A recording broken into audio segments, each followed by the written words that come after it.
अनिल देशमुख हे पीएच्या माध्यमातून पैसे घ्यायचे, सचिन वाझेचा गंभीर आरोप, तर सीबीआयकडे पुरावे असल्याचाही केला दावा।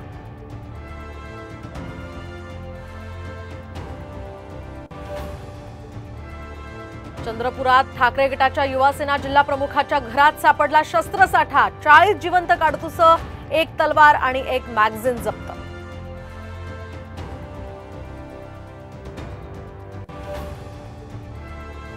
मनसे अध्यक्ष राज ठाकरे आज मुख्यमंत्र्यांची भेट घेणार, राज्यातील विविध प्रश्नांवर करणार चर्चा, तर विधानसभा निवडणुकीच्या दृष्टीने महत्त्वाची बैठक।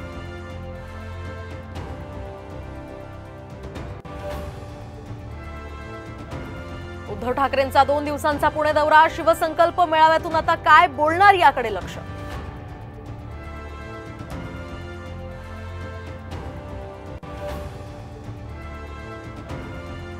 मी भाजपाध्यक्ष होणार या फक्त माध्यमांमध्येच चर्चा, अध्यक्षपदाच्या चर्चांवर फडणवीसांचं स्पष्टीकरण।